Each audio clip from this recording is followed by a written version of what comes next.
am making this announcement in compliance with the Open Public Meetings Act, Chapter 231, Public Law 1975, Laws of the State of New Jersey. The Borough Clerk has prepared a schedule of the meetings of the governing body of the Borough of Kenilworth for the year 2022. The Borough Clerk has posted a true copy of the schedule on the bulletin board located at the front entrance of Borough Hall, and has mailed true copies of the schedule to the local source, the Star Ledger, and the Home News Tribune, and is maintaining a copy of the schedule in her office during the year 2022. Accordingly, the notice requirements of the Open Public Meetings Act have been satisfied with regard to this meeting. Please stand for the salute to the flag. I pledge allegiance to the flag of the United States of America and to the republic for which it stands, one nation, under God, indivisible, with liberty and justice for all.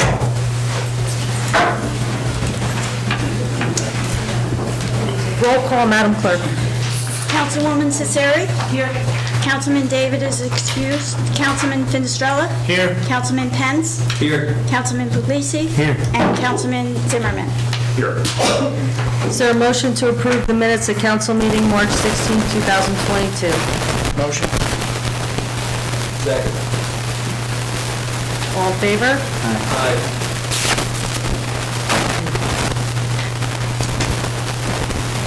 All your advice. Yeah. Okay. Various advisories were received from the New Jersey State League of Municipalities. Rolway Valley Sewage 2022 assessment was received. Is there a motion to accept communications and reports? Motion. Second. Motion, Councilman Finestrella and Councilman Zimmerman. All in favor? Aye. Okay. So I have some really exciting things to talk about, and you know, I said this before and over, and we dial 911 and we don't really think about it. And we have people behind the scenes that are saving lives, our first responders, showing up, volunteering and serving our borough. And I know I said last time that the CPR saves are very rare. I was told they are, and I believe they are. However, we had two more situations where we had CPR saves.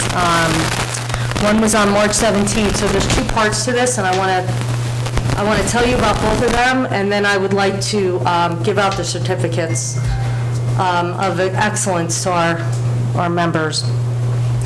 The first incident was on March 17th behind the pizza stop at North Michigan Avenue. Crews on the scene performed CPR and shocked the patient one time prior to receiving return of spontaneous circulation. The patient achieved a pulse en route to Trinitas Hospital. I'm going to read the members on the scene, and then I'm going to give out their certificates, so I'll do everything and then do that. Was Deputy Chief Michael Scuderi, Lieutenant Randy Levchuk, EMT Kiera Adorno, EMT Ray Morrow, Captain Danny Morrow, Firefighter James Smith, Firefighter Casey Shepard, Firefighter Tyler Klutkowski, and Firefighter Emily Steets. The next save occurred the next day, on March 18th. Crews resuscitated an 8th grade teacher in town who was expected to make a full recovery. That's awesome. Crews shocked the patient 3 times who regained a pulse on the scene. EMT Ray Morrow, EMT Dana Kruger, Firefighter Roberto Lavecchia, Firefighter James Smith, Deputy Chief James Hannon, and Deputy Chief Michael Scuderi, along with Lieutenant Bobby Cox from our police department and Patrolman Robert Ruger. I have a statement from the family that we sent, and I'd like to read that for everyone right now. She's doing well, and the family hopes that she'll be home soon. This was sent on March 18th. The family would like to thank the first responders for their incredible service and let them know that the doctors at the hospital said that the measures taken in the field saved the patient's life. We are extremely grateful and hope to thank them in person in the near future. I just have to clap through the wall.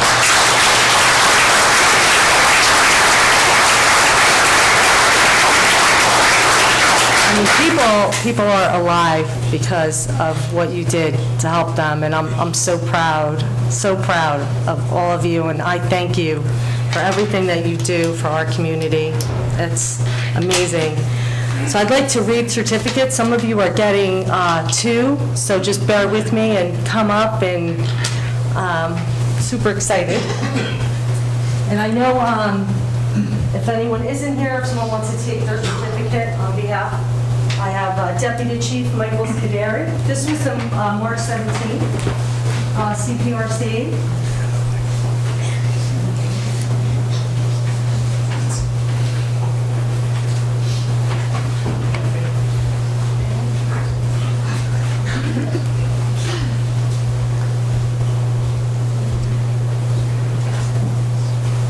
Lieutenant Randy Levchuk.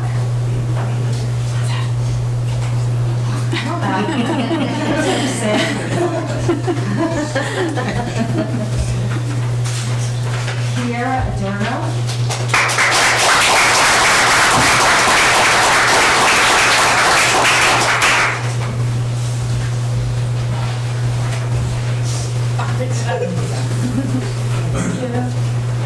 Ray Morrow.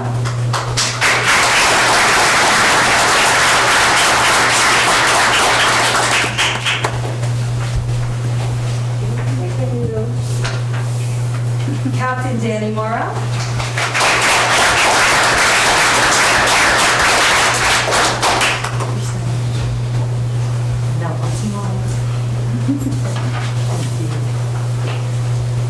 Firefighter James Smith.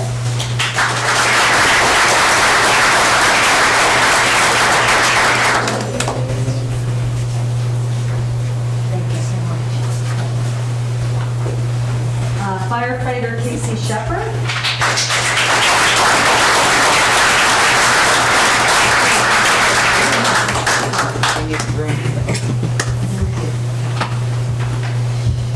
Firefighter Tyler Klukowski.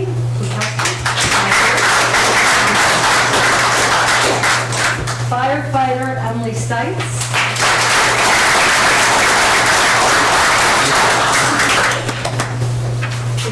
Thank you. EMT Ray Morrow.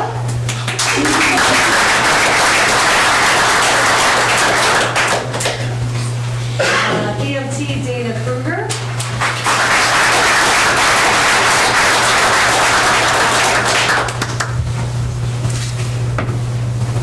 Thank you. Firefighter Roberto Lavecchia.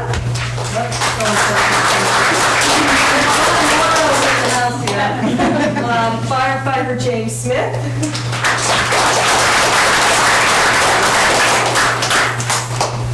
Deputy Chief Firefighter James Hanning.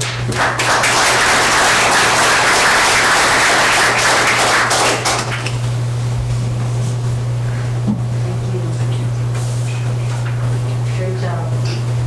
Deputy Chief Firefighter Michael Scuderi.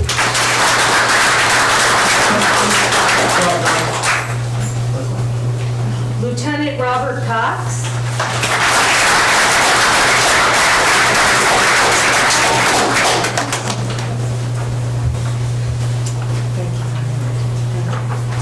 And Patrolman Robert Kruger.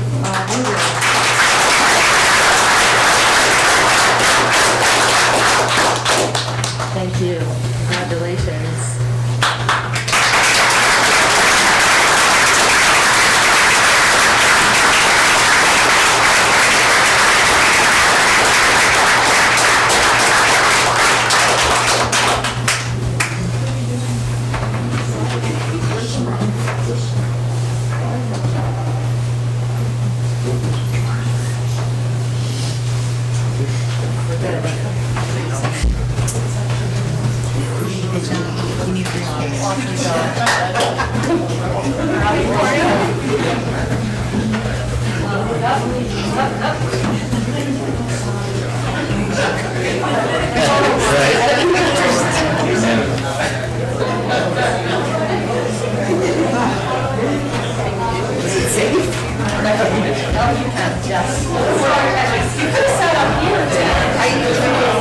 He's not here.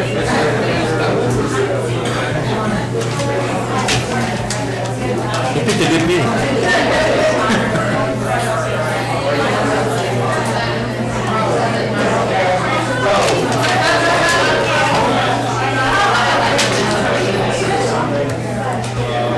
And then I'm going to let you say that. You know what? I'm gonna say it. Let me just say it, and then I'm gonna add it. I'll say this, okay? Okay.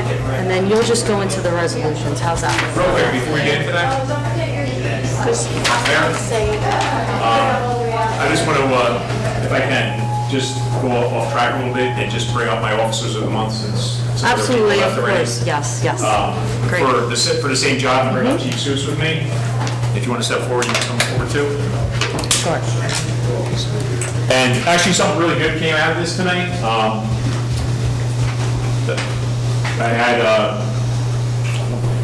Mr. Morrow back there, the deputy chief of the fire department, is going to do a firefighter and/or EMT of the month, like we do at the DPW, and we've instituted here at the police department.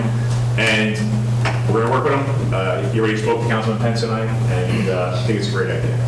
I agree. Have a beautiful evening. You too. So real quick to go off, just real quick, congratulations. I want to bring up Lieutenant Cox and Robert Ruger. Back up.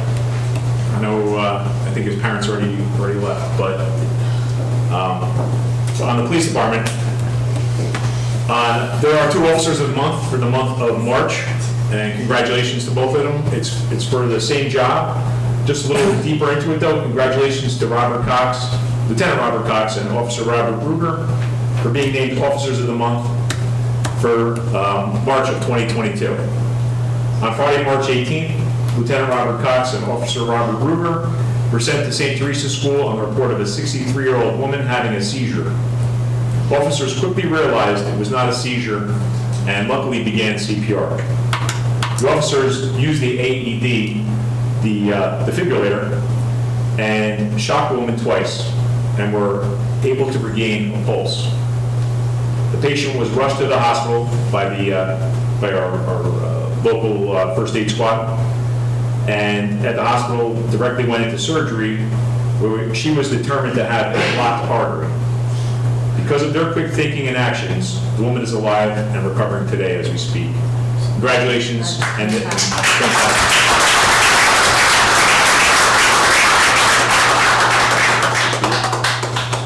Chief or Mayor, any words? I'm sorry. Thank you.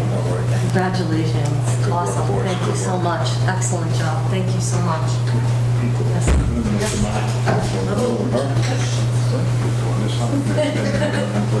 In the middle, I'm sorry. You'll make them two look better, trust me.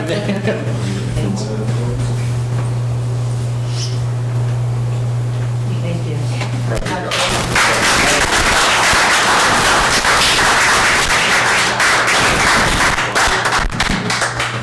Robert, you're getting a little gray on the outside.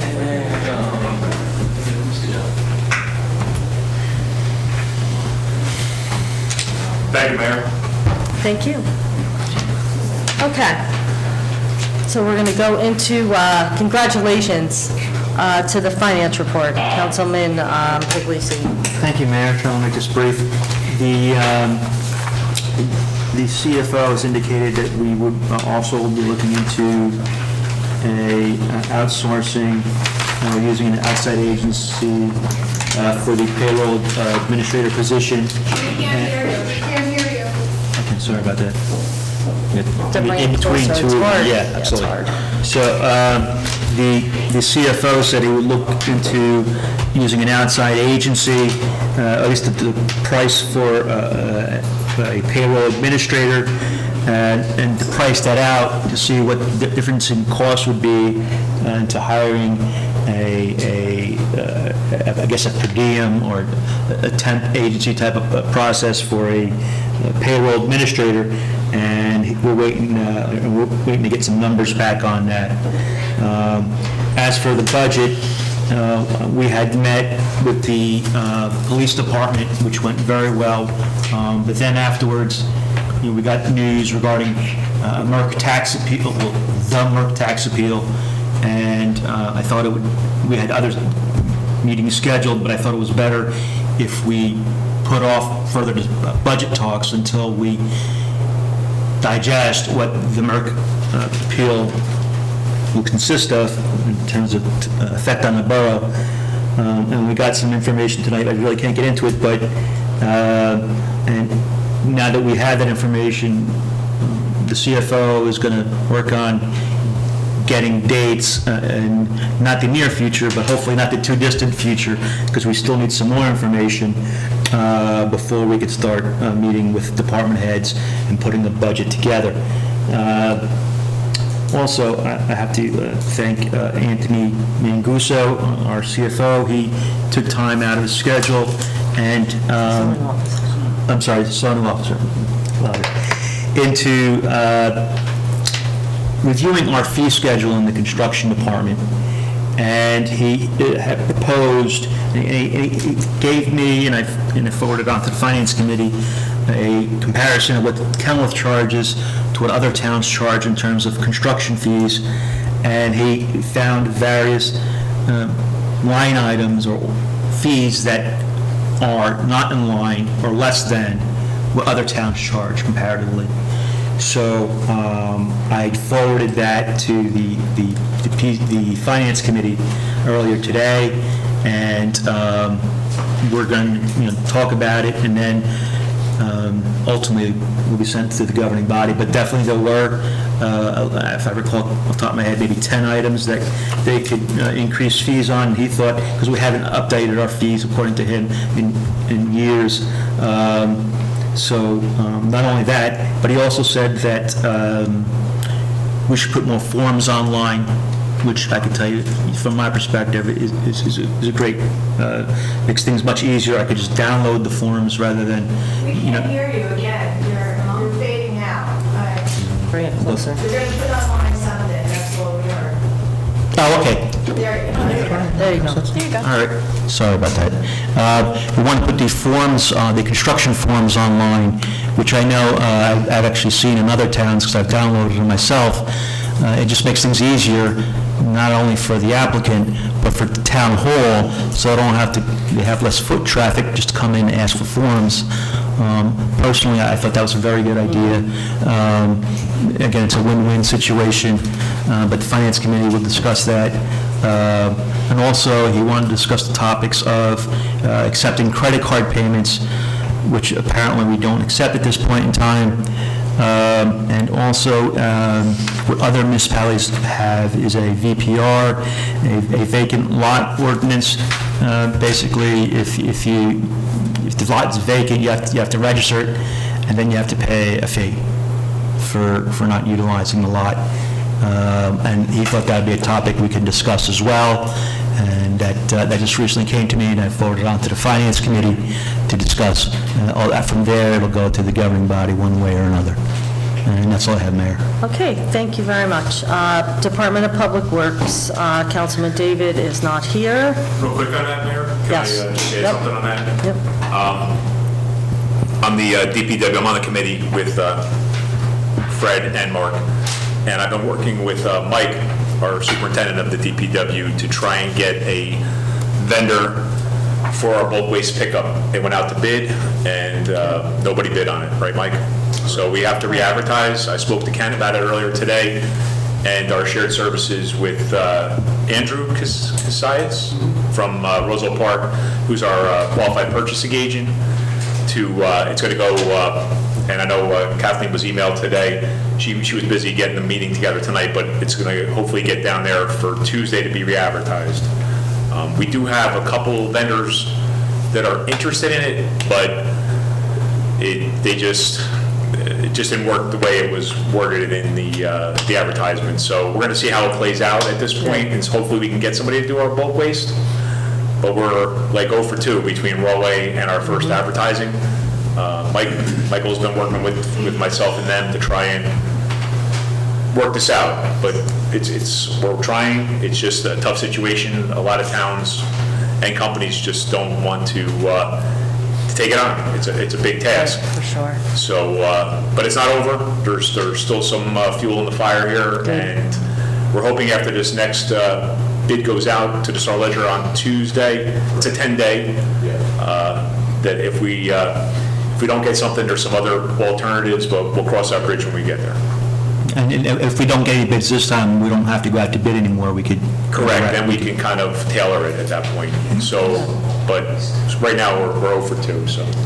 Well, people care about both pickups, so I'm happy to know that we might have it. No, I know it's a hot topic in town, everywhere I go, everybody asks me about it, so, Yep. But we're working on it diligently. Michael can tell you. I believe so. Okay, thank you, Councilman Zimmerman. Yes? Are you going to reduce it to once a year then, or still have it in the spring and summer? We're aiming for, it's gonna be either really late spring or early summer at this point, unfortunately, and we still are shooting for October, so 2. But we just haven't got we haven't hooked anybody in yet, so that's why we're gonna put it back out to bid, and hopefully somebody bites. Okay. Okay, thank you, Councilman Zimmerman. So, Public Safety, Councilman Zimmerman. Thank you, Mayor. For the month of March 2022, Kennewick Police Department answered 1,133 calls for service, along with 180 911 calls for the month. There was a total of 64 hours overtime, primarily consisted of scheduled dispatcher overtime and a SWAT call-out. And training hours were significantly up for March at 488 total training hours, due to a number of officers being sent to state-mandated ICAT and ABLE training for the first firearms qualification of the year. And there was a total of 6 sick days for the month, and luckily no on-the-job injuries. Also on March 21st, Chief Seuss posted the promotional announcement to fill the open lieutenant and sergeant positions, which were created by the retirement of Lieutenant Jim Grady on February 1st.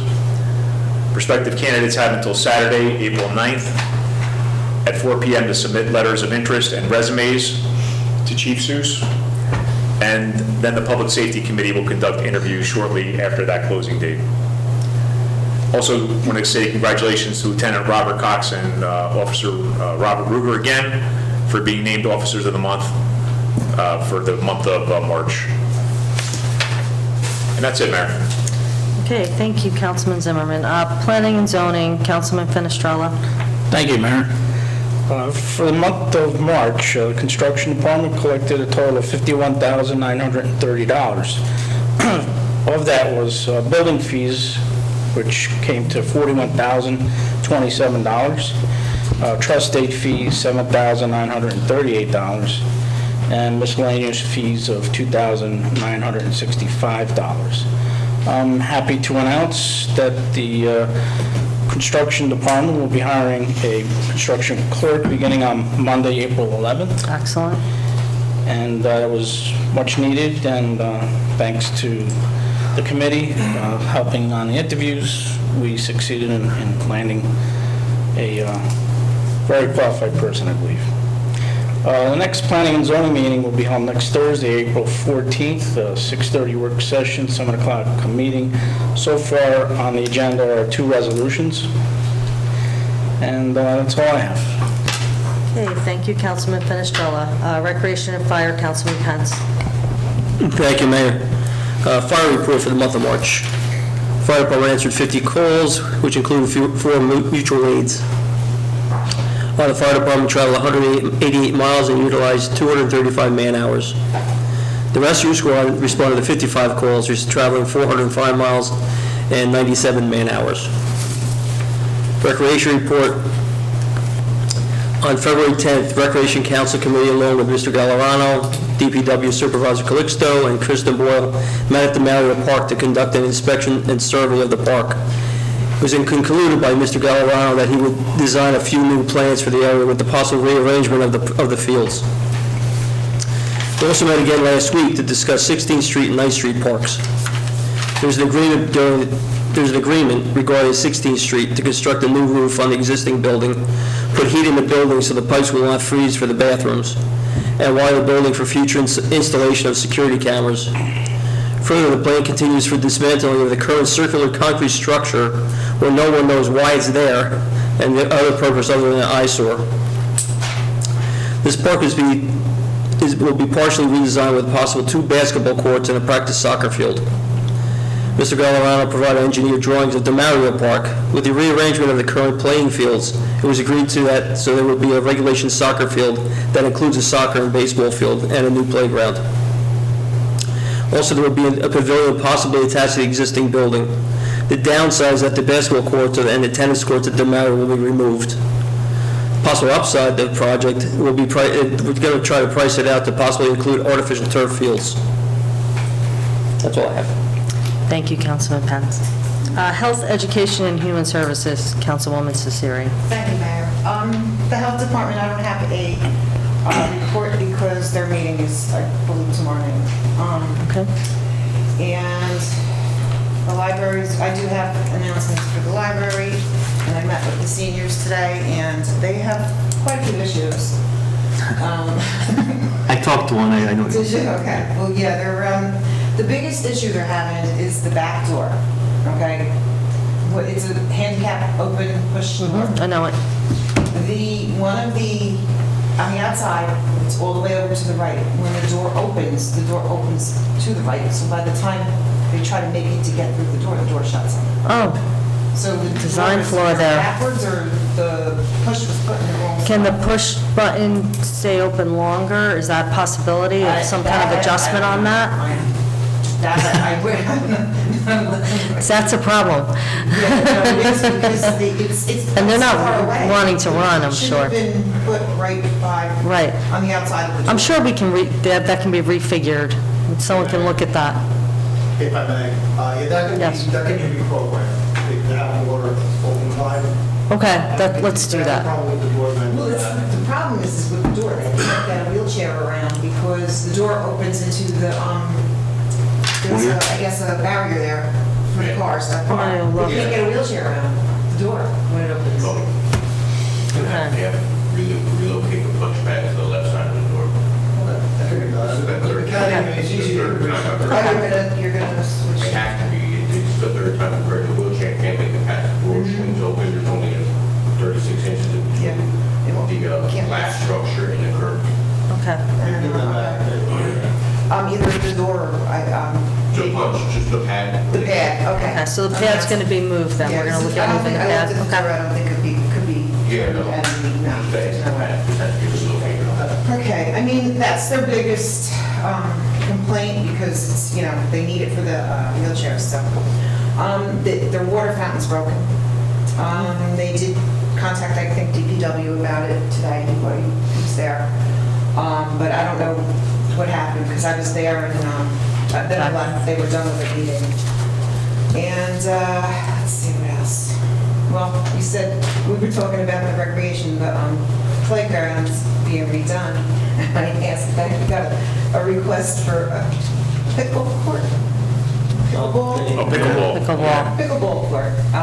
It's becoming pretty popular. I think we talked about this at one time. So, I mean, I don't know if there's any room or anything to put it in, but that was one of their questions that they had for me, one of many. And also, the cleaning service hasn't been cleaning the downstairs Okay. as it should be. She said she comes in, 10 minutes, she leaves. Okay. And I Especially now. It's not, there's stuff on the shelves Kathy, that's been can there you for years. let her know? Yeah, thank you. Yeah, I don't know what the contract, which she's, you know, supposed to do, but it's not, you know, it's an issue of being cleanliness, having cleanliness. So, all right, and for the library, that's all I have for the seniors. The library, I just have a couple of announcements. April 19th will be Paper Pals at 2 p.m. April 7th and 14th, the Yarnies are doing their program from 2 to 4. April 20th is chair yoga from 11 to 11:45, and it's a gentle form of yoga practice while seated in a chair. The adults and seniors really find this a good way for them to, you know, move and get some exercise in during the day without hurting themselves. Children's programming, April 12th and 19th, lap sit at 10:30. April 13th, 20th, toddler time at 10:30. April 7th is Leap into Science Wind Workshop, and it will be held from 3:30 to 4 for ages 3 and up. April 14th is Story Time again from 3:30 to 4. April 8th Fun Friday crafts for kids ages 4 to 9 will be held at 3:30 p.m. You have to register for this if you want to sign your kids up. And April 20th, Yoga Story Time will be presented for children birth to 4 years old. The program will run from 10:30 to 11 a.m. and is an interactive story time combined with simple yoga poses, just right for young listeners. And that, I believe, is all the announcements I have for the library. And their meeting this month was changed from tomorrow night to, I believe, the 21st. Okay.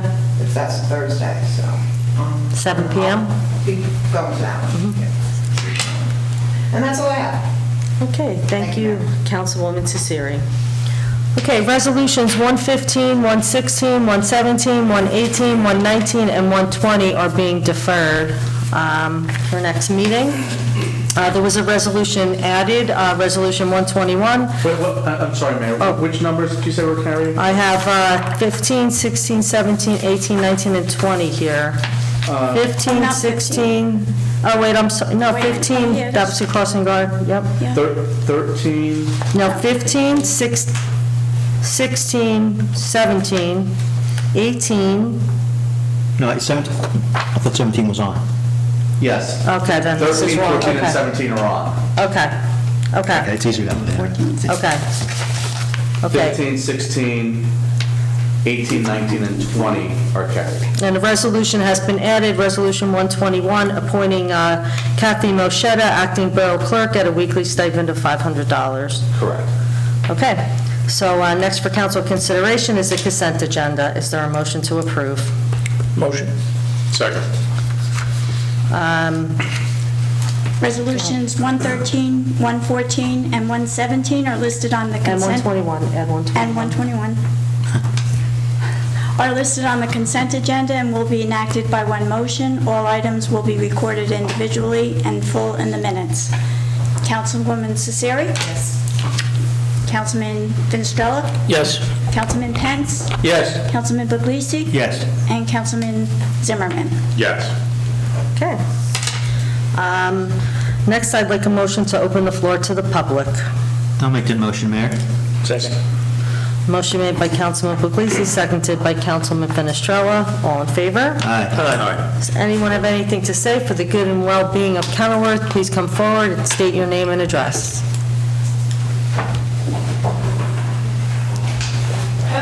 I'll go, Chief, you're first. Ladies first. I'll be brief tonight.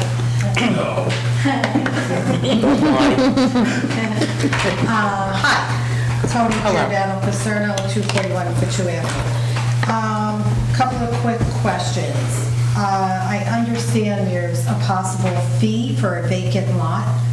Why would that be if you're already paying tax on your property? I don't know.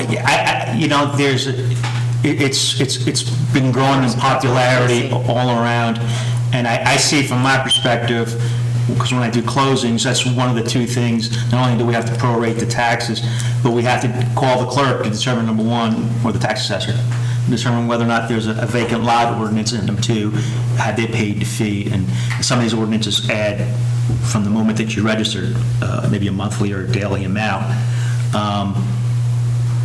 The reason for it is because the town doesn't want them, but I let the CFO. I think you're referring to abandoned property. Doesn't mean the property's vacant. It means Okay. the house or whatever. Yeah, that makes sense. It's not just land. Do you mean right? blighted property? Blighted Not necessarily property. blighted, Not but- you have a vacant lot next to your house and you choose not to build. That's correct, it's Okay, so abandoned, blighted property. not used. Makes perfect sense. Thanks for clearing that up. The HR admin, I heard that term used the last time. I don't know what an HR admin does. That would be, Human Resources yeah. Administrator. What is that position? If that, was that part of the borough clerk or the borough administrator? The Borough job? Administrator. So that was handling all of, everything that had, with all the borough employees, all the human resources, I mean, I don't even know everything that it entails, but basically managing employees. Right. So the borough administrator position, is that the only thing in it, or that was one snippet? One part of it. So even if we find somebody to do that, all the other duties are still left open? A lot of them will be farmed out to professionals. Borough engineer, borough CFO. So when the term was used, possibly hiring an outside company to do that, like, say, a payroll company or somebody like that to? Well, I think we had a conversation tonight about discussing a shared service for administrative duties with another town. If that's a possibility, I'm going to explore that. Okay, so, but we still have a need for a borough administrator, obviously. I believe so, yes. Okay. The street fair that's going on in town, who would I speak to if I have questions about that? I mean, normally I would have gone to Laura, I guess Kathy. Kathy will help you. I don't know who to Actually, contact. JC's it's gonna be Chief Promotions. Seuss. Chief Seuss is in charge right now. He's and he has the, he has the contact. Things have been filtered out. Okay, so if I have any It's questions, JC Promotions, I'm pretty sure. Yeah. come to you. They have a website as well. Okay, so I guess that's my last thing. I keep going to the borough website for updates on what's going on in town, like events or whatever, and it's blank. So we don't have any way, I guess, that's probably the last thing on the totem pole. what has to be Right now, addressed. but yes, it does need to be updated. I was on it yesterday as So well. I guess I would call Kathy. You would call Kathy. I actually had our council meeting starting at 6:30 for last year, even though they've been... It hasn't been updated. It had Has to been be moved back to updated. 6 maybe months That's ago. another lapse Yeah. where it's not one person doesn't have that specific job, Right. and it's something that the borough needs to look at, Okay. and having an But even to employee make a phone call managing for that. questions, go Right, see Kathy. right, Okay, well, I'm glad you're there, Kathy. All right, that's all I yes, have. we are Thank too. you. Thank you very much.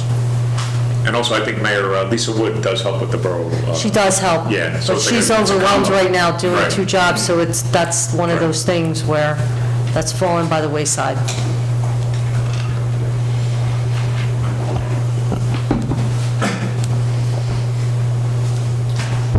Chief Fred Seuss, Kenworth PD. Tom, thanks for softening them up for me, I appreciate it. I know we've been here a long time, and I know everybody wants to go home, but it's very rare that I come up here to address an issue, and I have a very serious issue that I think we need to address tonight. I'm certainly not lecturing to anybody here, because we're blessed to have tremendous support from Mayor Karlovic, as always. The Borough Council is tremendous to us when it comes to supporting the police department. But I want to make you guys aware of issues that we have, the police department, not just us, but across this state, since some new policies went into effect on January 1st, okay?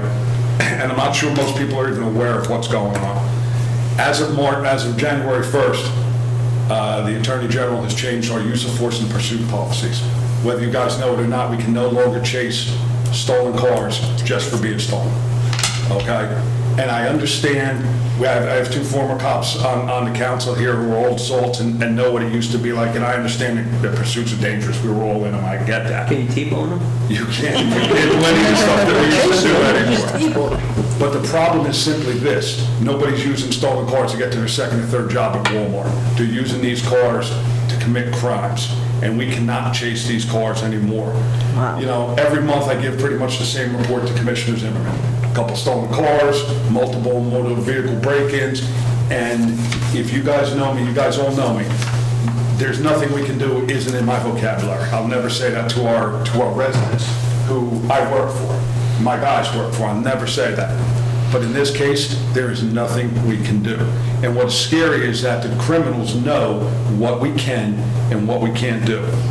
And I'm going to give you a perfect example. Last Monday, our new officer, Dominic DeRosselli, was on North Michigan Avenue and saw 2 males in a white BMW with ski masks on and pulled behind the car. The car came back stolen out of Newark. Now, any rational person, and especially a police officer who sees a stolen car with two males with ski masks on, understands what's going on, right? And Councilman Puglisi just left, we all know what's going on. He lights them up, the car takes off, as per the pursuit policy, he terminates, they go up onto 22. A couple hours later, that vehicle was in Scotch Plains, did a house burglary in Scotch Plains, and had the balls, excuse my language, to come back to our town the next day and break into another car in Kenilworth. Wow. Okay? Now, maybe my guy wouldn't have had him, we wouldn't have had him, but the bottom line is we had a chance at him. And my question is this, to our Attorney General who put this piece of crap directive out. What obligation do we have to future crime victims? Okay, everybody's worried about pursuits and danger and people who get hurt in pursuits, and I understand that. But what obligation do we have to that person in Scotch Plains whose house got broken into, to the resident of our town whose car got broken into, so somebody who's going to have a gun put in their ribs and be a victim of a robbery, okay?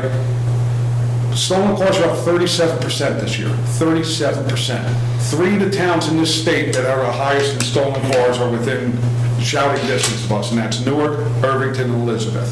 The 2 highest counties for stolen cars are Essex County and Union County, okay? Westfield too. Westfield too. Getting hacked. The intelligence that we're getting from the state police, from the Rock, is this, is that criminal syndicates are paying $500 for stolen cars without keys and $10,000 for a car that's stolen with keys or key fobs in it. They're using these cars basically as Uber. They're going to rent them out to criminals for $500 a night to go do what you got to do, bring them back. You guys who are cops know, we used to steal cars, we used to chase them, we used to dump them and set them on fire or whatever. Now they're not doing this anymore. They're keeping these stolen cars, and they're actually obeying the laws because they know we can't chase them anymore. They'll stop at red lights, we get behind them, they'll just drive on, okay? It's an epidemic what's going on here. And if you want a very scary stat, it's this, it's what we've got from the Rock.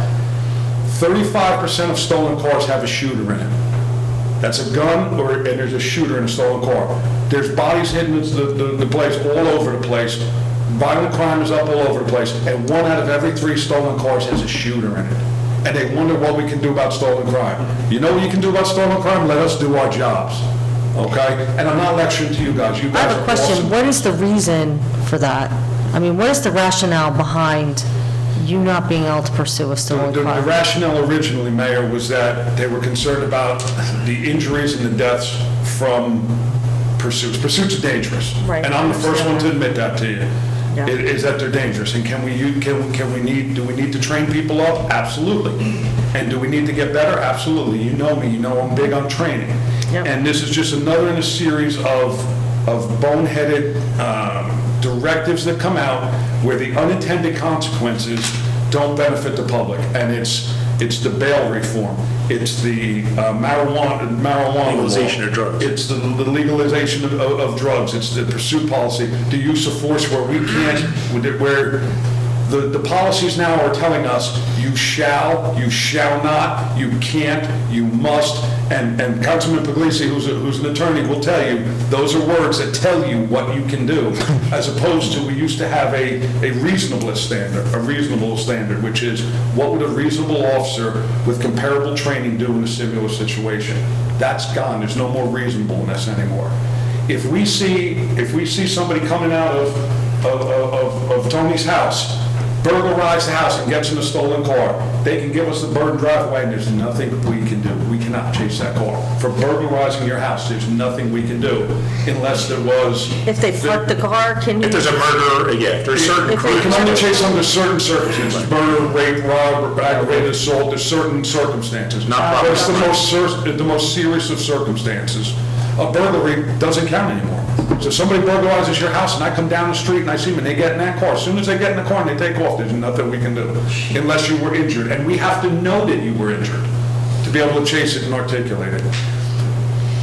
Basically what I'm asking, I'm not up here to lecture to you, I'm asking you for help. I've written letters to Senator Bramnick, Assemblywoman Munoz, Assemblywoman Matsikas, and I call every day. I call Bramnick's office every day to the point where they don't even take my call anymore. They're tired of hearing from me. we need help. We need you guys to put pressure on every single one of our politicians down in Trenton. They don't understand the unintended consequences Right. of some of these things that they pass. And listen, I love being a cop. I love my job. I love coming to work and serving the residents of this town. I've never been so disgusted in my 27 years with the environment that we have in this state right now. It is terrible. And we've put together work sessions, work group with the chiefs. We're going to be dealing with the new Attorney General who just came into office this year, and he's getting hammered everywhere too. And we're hoping that he'll roll back some of them, but we need help. And I'm asking you guys, for every time you run into a commissioner, an assemblyman, a senator, the governor, whoever, give them help. You got it. Really, it falls on the governor. The governor appoints the attorney general, so if you're gonna write a letter and make a complaint, call the governor's office. The last attorney general, prior to this attorney general, when a juvenile was under the influence of drugs, doing drugs or alcohol, we couldn't even tell their parents. That's the truth. That's the truth. He tied our hands. So we had to just give him a warning and let him go.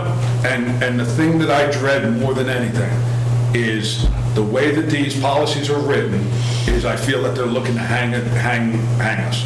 Okay? I understand what's gone on in the world in the last couple of years, and I understand that we needed some reform, we needed some police reform, we needed some de-escalation. I'm big on that stuff. But I feel like they're looking to hang our guys, or worse than that, my guys are going to get hurt or, God forbid, killed because of these policies, because the guys are scared to go out there and do their job. We're charged with a fourth-degree crime. Okay? They're looking to charge our guys with crimes if we don't follow these policies to the letter. I'll write a letter. And it's disgusting what is going on. Absolutely. This state is terrible. I'm asking you guys for help. You've always been Absolutely. good to us, and that I thank you for. Absolutely. And anything that we can do, I will I write a letter. appreciate it. Thank you, guys. Thank you, Chief. Write the letter, we'll sign it. Yeah, we should write a letter to the governor's office. So, Or we should each write a letter, or get more letters, the better. Okay, anyone else? Okay, seeing no one, I'd like a motion to close the floor for public discussion. Motion. Second. All in favor?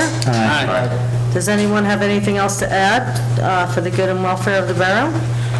Yes, on a happier note, I'd like to say that the parade is back. Little League Parade will be Yep, I held heard Saturday, this yes. Saturday at Great. 1 p.m.